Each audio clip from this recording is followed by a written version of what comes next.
Good morning students. Apex college Makrana की online classes में आप सभी छात्र छात्राओं का हार्दिक स्वागत है।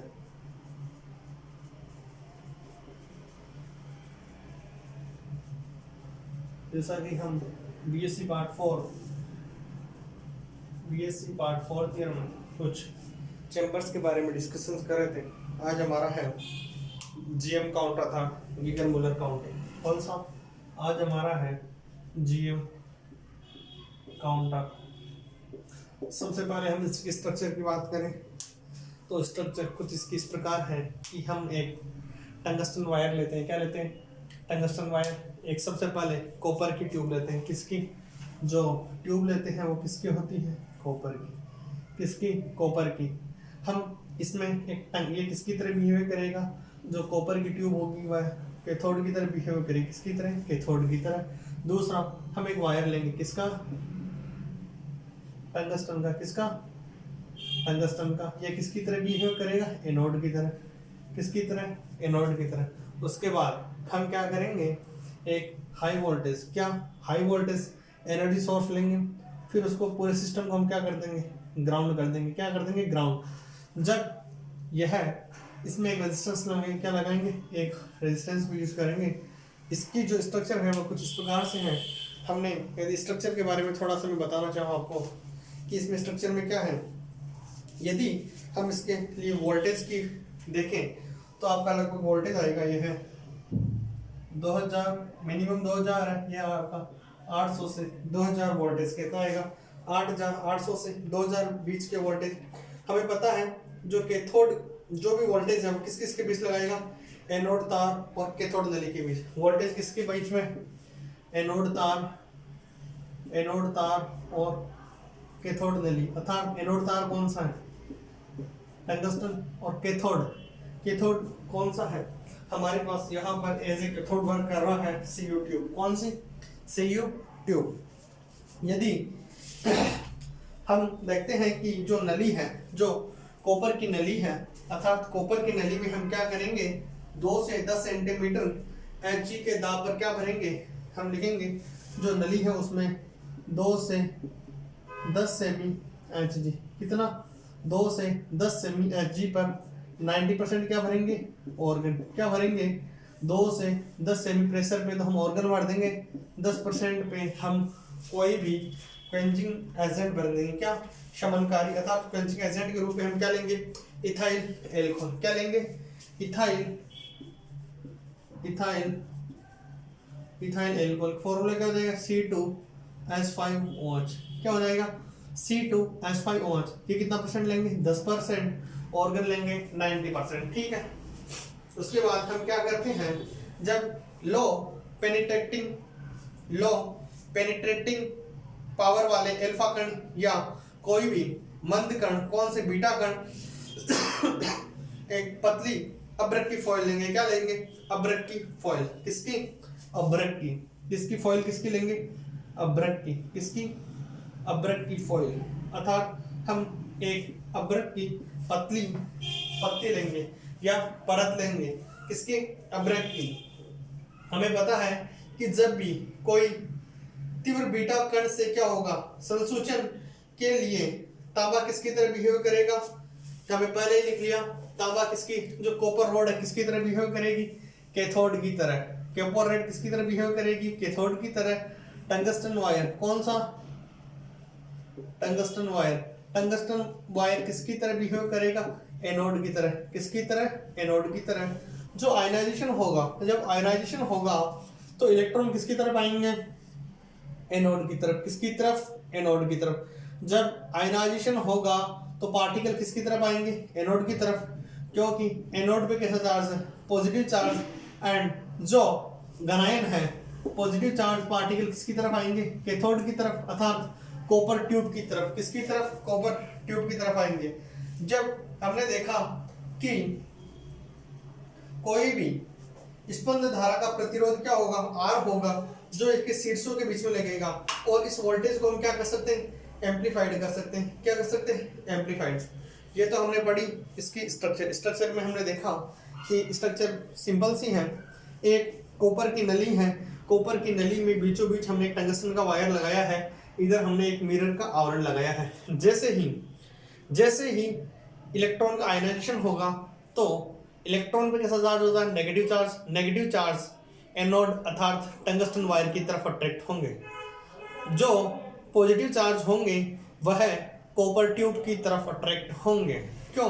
क्योंकि जो भी पॉजिटिव चार्ज है उन पे चार्ज पॉजिटिव है, और जो हमारी कॉपर ट्यूब है वह हमारे पास एज ए कैथोड बिहेव कर रही है। तो हमें पता है कि अपोजिट चार्ज क्या करते हैं, अपोजिट चार्ज एक दूसरे को रिपेल करते हैं। Opposite charge repel each other and opposite charge attract each other and similar charge repel each other।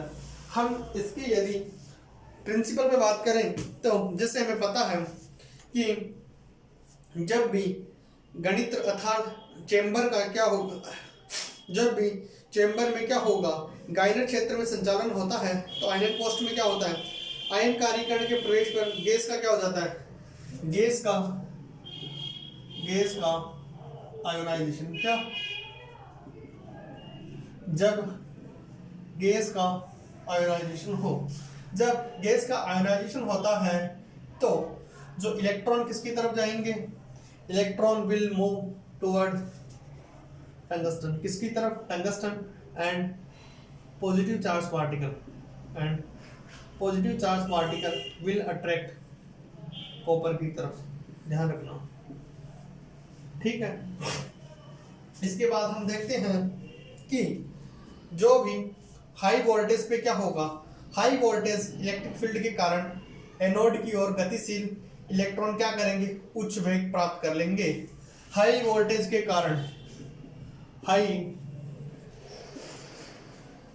के कारण इलेक्ट्रॉन की वेलोसिटी क्या हो जाएगी, बढ़ जाएगी। हाई वेलोसिटी वोल्टेज के कारण velocity of electron will increase, और जब यह बढ़ जाएगी तो इलेक्ट्रॉन गैस के परमाणु से हमेशा क्या करेंगे, निरंतर टक्कर करके क्या करेंगे, द्वितीय इलेक्ट्रॉन उत्पन्न करते हैं। यह इलेक्ट्रॉन जब जो गैस है उसके साथ टक्कर करके क्या बनाते हैं, सेकेंडरी इलेक्ट्रॉन का निर्माण करते हैं। जब इन इलेक्ट्रॉन की वेलोसिटी ज़्यादा है तो यह इन दूसरे इलेक्ट्रॉन के साथ टक्कर करते हैं और टक्कर करके क्या बनाते हैं, सेकेंडरी इलेक्ट्रॉन। जैसे ही सेकेंडरी इलेक्ट्रॉन होते हैं तो इनमें शुरू हो जाती है एक प्रक्रिया और हम उसको कहते हैं मल्टीप्लिकेशन। क्या? मल्टीप्लिकेशन। कौन सी प्रोसेस स्टार्ट हो जाती है?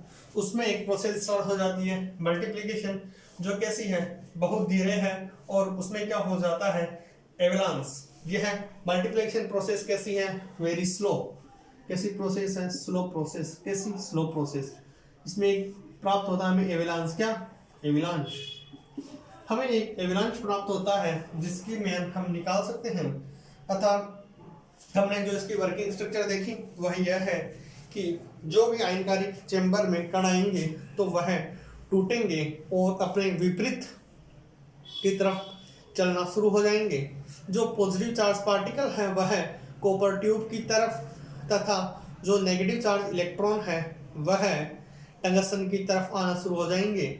जब इनके बीच वोल्टेज हाई होगा, जैसे ही वोल्टेज हाई हुआ तो क्या होगा, इलेक्ट्रॉन की वेलोसिटी बढ़ेगी। जैसे ही इलेक्ट्रॉन की वेलोसिटी बढ़ी, उनमें क्या होगी, टक्कर। क्या होगी? टक्कर होगी, तो उसमें सेकेंडरी इलेक्ट्रॉन का निर्माण होगा। जैसे ही सेकेंडरी इलेक्ट्रॉन का निर्माण होता है वहां पर एक एवलांस क्रिएट हो जाता है। इस प्रकार आयनन कोष्ठ में बड़ी स्पंद धारा उत्पन्न होती है जो आयनकारी कण द्वारा उत्पन्न युग्मों की संख्या पर निर्भर क्या करती है, नहीं करती है। अब हम इसकी क्वेंचिंग प्रोसेस के बारे में देखेंगे। कौन सी प्रोसेस? Quenching process.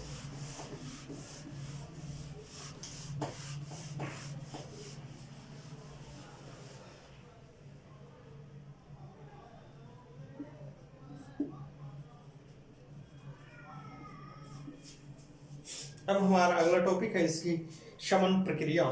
कौन सी? शमन प्रक्रिया वेरी इंपॉर्टेंट है। हमने सबसे पहले इसकी पढ़ी वर्किंग स्ट्रक्चर, उसके बाद प्रिंसिपल। अब हम पढ़ रहे हैं क्विंजिंग एक्शन। हम क्विंजिंग एक्शन को ऐसे देखते हैं कि जब भी कोई भी पॉजिटिव आयन किसकी तरफ अट्रैक्ट होंगे, कैथोड की तरफ। किसकी तरफ? कैथोड कौन सा है हमारा? Copper tube.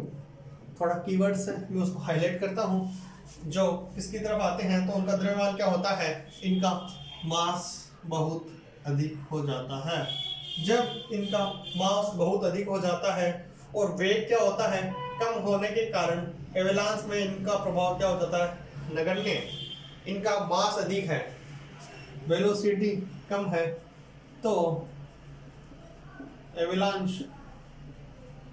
में इफेक्ट बहुत कम हो जाता है। जैसे ही इनका इफेक्ट कम हुआ, अर्थात जो पॉजिटिव पार्टिकल्स है यदि उनका इफेक्ट कम होता है, लेकिन जो मंद गति से गतिशील घनाएं थे वह क्या करते हैं? कैथोड से टकराती हैं। एक टक्कर होती है किसके बीच में? कैथोड प्लस पॉजिटिव पार्टिकल्स के बीच। जब एक टक्कर होती है कैथोड और पॉजिटिव पार्टिकल्स के बीच, तब इलेक्ट्रॉन का क्या होता है? उत्सर्जन।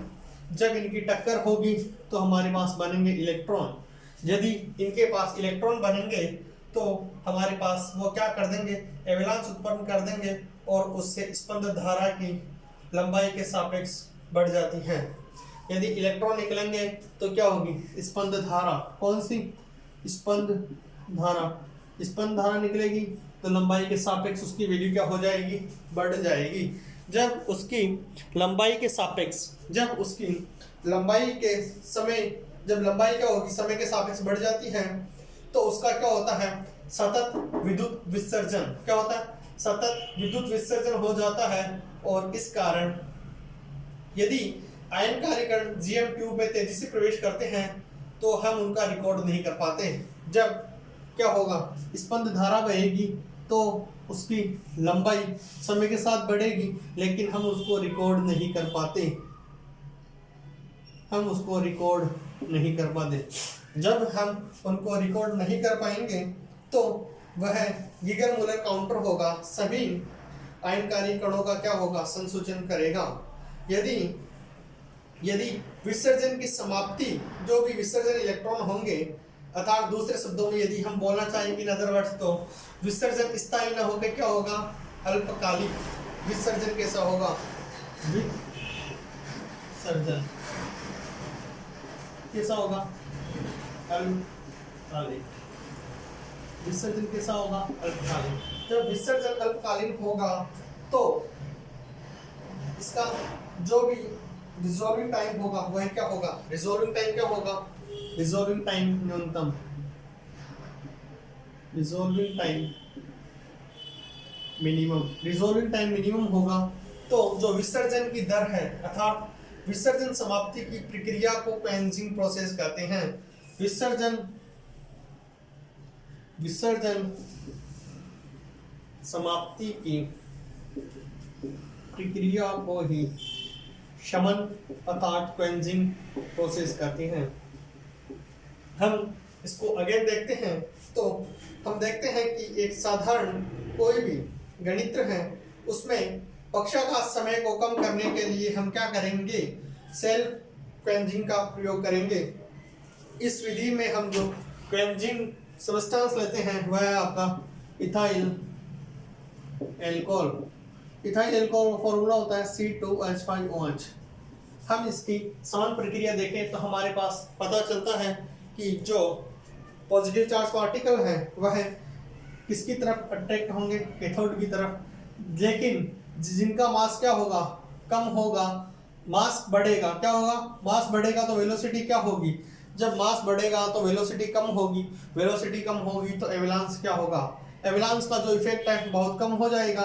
जैसे ही एवलांस का इफेक्ट कम हुआ, जो कैथोड पार्टिकल है उनकी टक्कर होगी। कैथोड पार्टिकल की पॉजिटिव पार्टिकल के साथ टक्कर होगी। क्या होगी?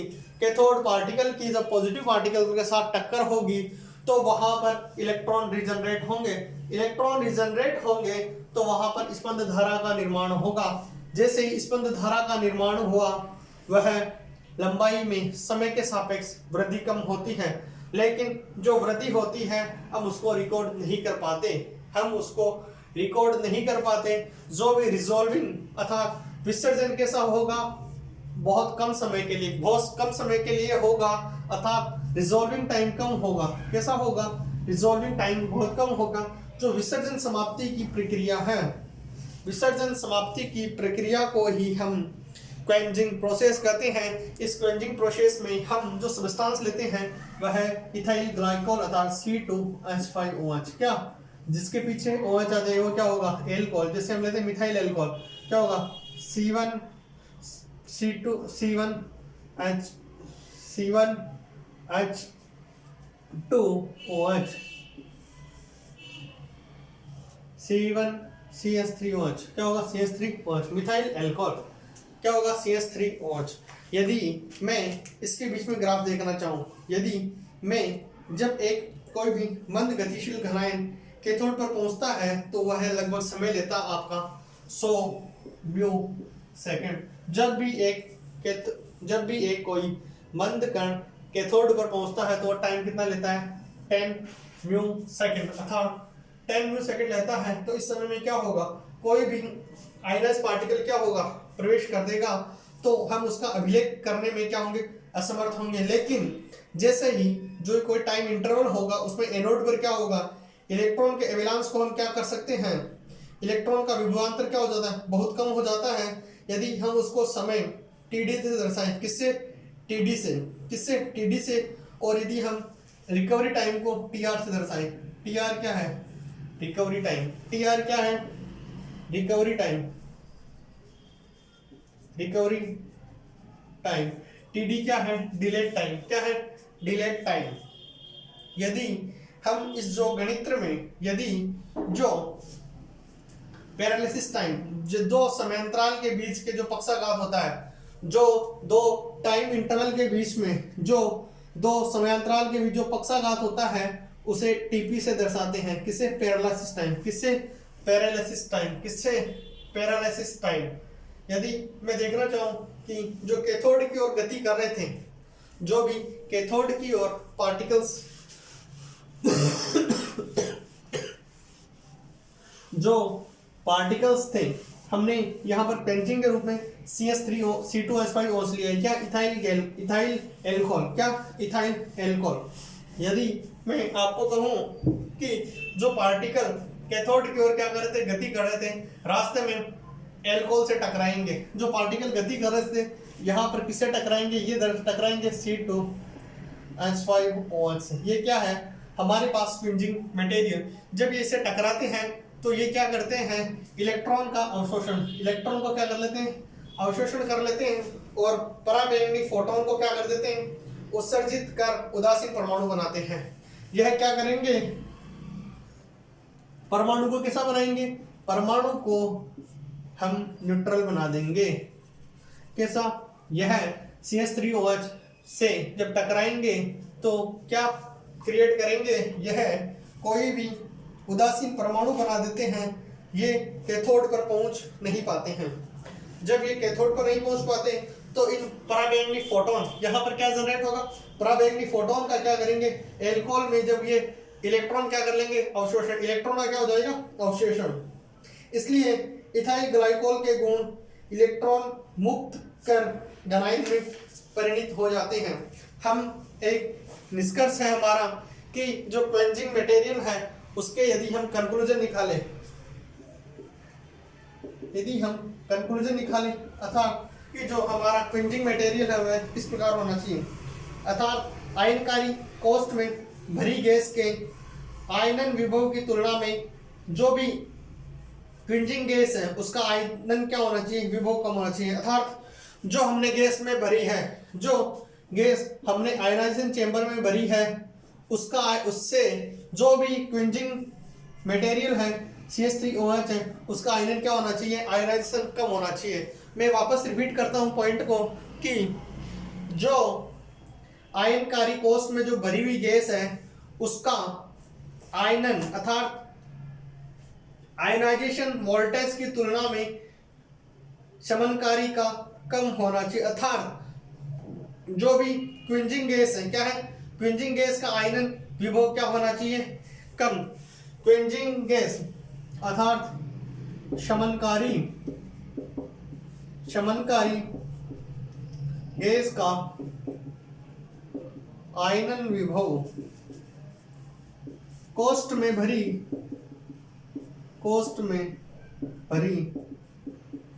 गैस से कम होना चाहिए। ठीक है।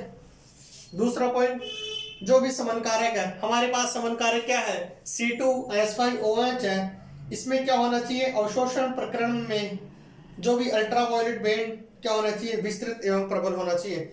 जो भी बैंड है वह क्या होना चाहिए, विस्तृत और प्रबल। अल्ट्रावायलेट यहाँ पे रेंज निकली, उनका क्या होना चाहिए, यूवी रेज कैसी होनी चाहिए, यूवी रेज प्रबल होनी चाहिए, कैसी, प्रबल, और उनका क्षेत्र क्या होना चाहिए, बड़ा होना चाहिए। तीसरा, जब कोई भी क्वेंजिंग मटेरियल होगा वह उत्सर्जन अवस्था में फोटोन उत्सर्जन करेगा तो अनुजेतित अर्थात एक्साइटेड होने की अपेक्षा में क्या होना चाहिए, डिसोसिएट होने की क्षमता होनी चाहिए। अर्थात उसमें एसोसिएशन की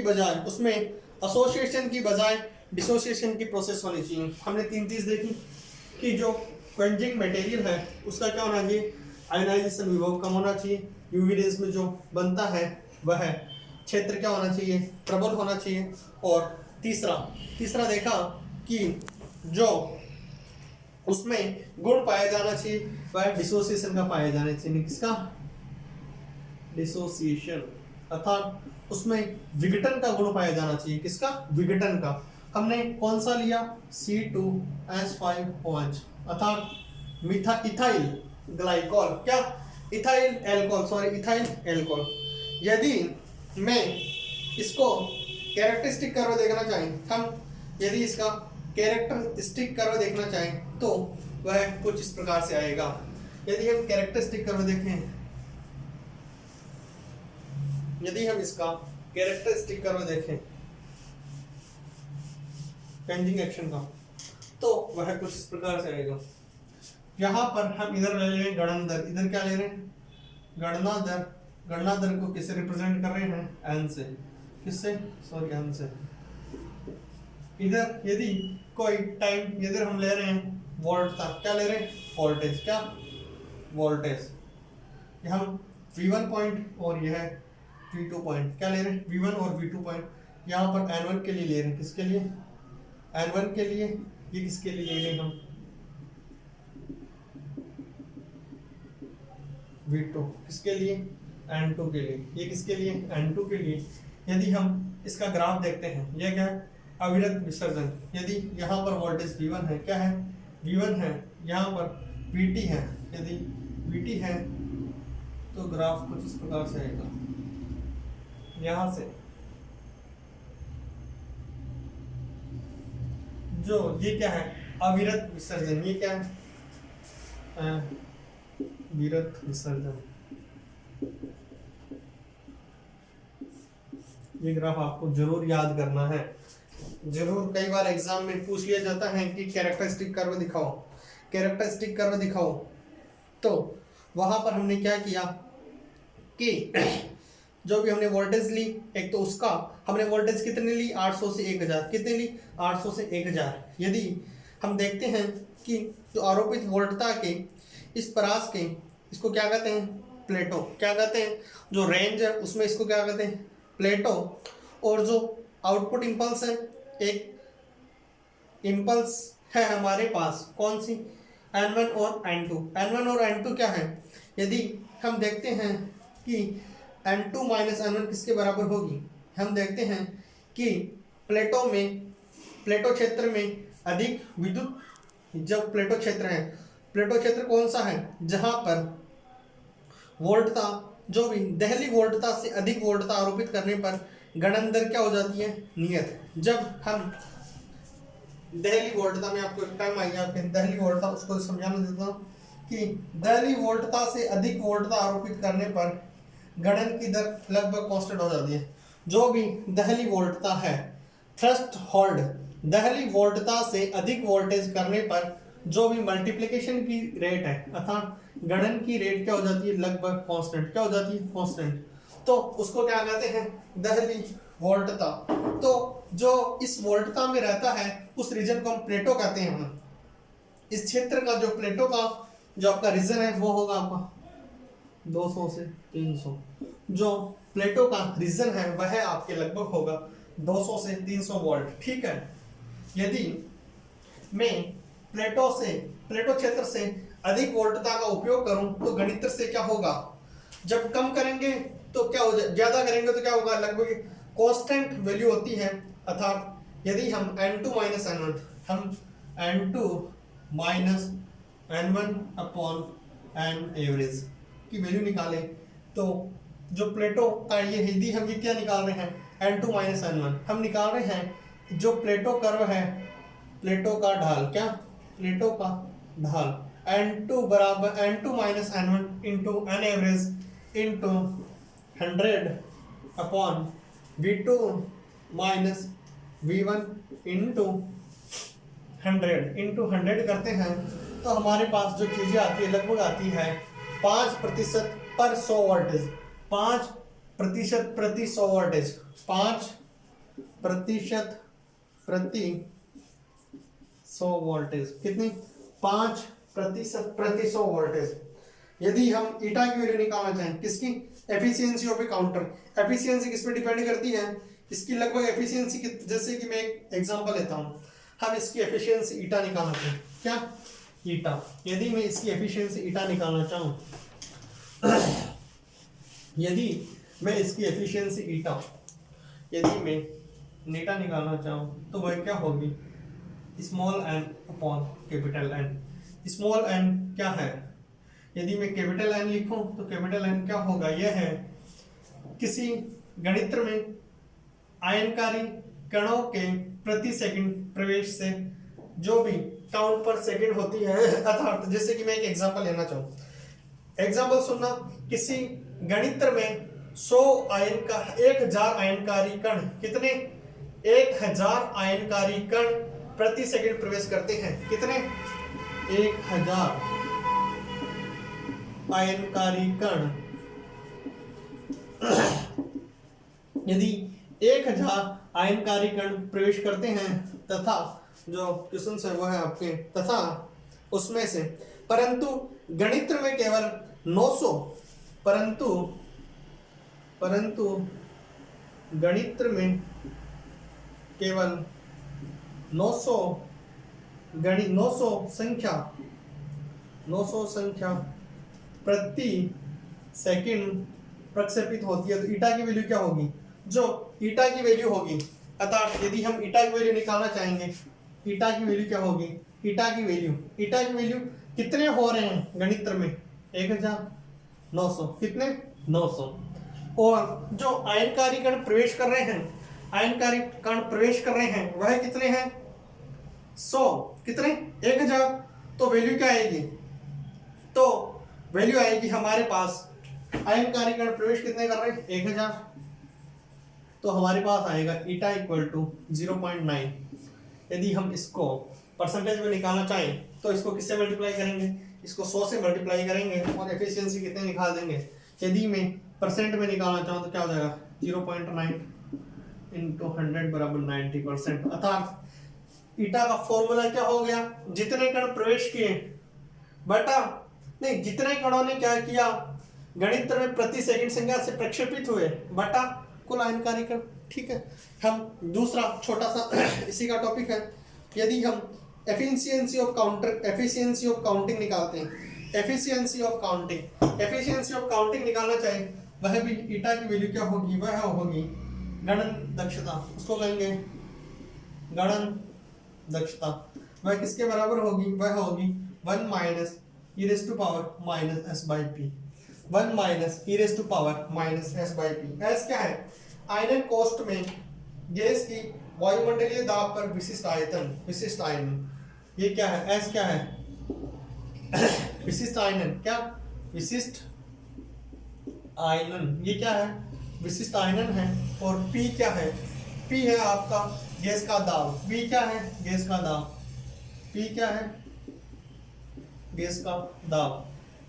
एंड जो एल है, जो एल क्या है, कोष्ठ में आयनकारी कण द्वारा की गई दूरी, क्या, आयनकारी कण द्वारा की गई दूरी। एस क्या है, आयनकारी कोष्ठ में गैस की एक वायुमंडलीय दाब पर विशिष्ट आयतन, अर्थात 1 minus E raise to power, हमने लिखा 1 minus E raise to power S by P.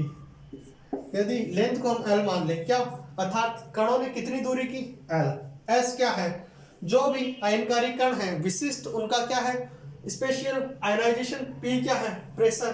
तो हम इससे गणन दक्षता निकाल सकते हैं, ठीक है। यदि हम पैरालिसिस टाइम और रियल टाइम में देखें तो उनमें वैल्यूज आती है वह, हम अब गीगर मूलर काउंटर की विशेषताओं पर डिस्कस करेंगे। किस पर, गीगर मूलर काउंटर की विशेषताएं, जो वेरी इंपॉर्टेंट है, जो अब तक हमने पढ़ा उसका अब हम सार पढ़ने वाले हैं। गीगर मूलर काउंटर की पहली विशेषता है कि स्पंद वोल्टता की ऊंचाई नियत प्राप्त होती है। सबसे पहला है स्पंद वोल्टता की ऊंचाई नियत प्राप्त होती है, अर्थात जो भी एवलांस वोल्टेज है उसकी हाइट क्या होती है, कांस्टेंट प्राप्त होती है, जो प्राथमिक आयनन पर निर्भर नहीं करती, जो कि प्राथमिक आयनन पर निर्भर नहीं करती। सबसे पहला पॉइंट है कि जो भी स्पंद वोल्टता है, स्पंद वोल्टता की ऊंचाई क्या प्राप्त होती है, नियत, ठीक है, जो कि प्राथमिक अर्थात प्राइमरी आयनाइजेशन पर डिपेंड नहीं करती। दूसरा पॉइंट है आपके आयनन कोष्ठ में केवल एक आयन युग्म के उत्पादन होने पर भी स्पंद वोल्टता प्राप्त की जा सकती है, अर्थात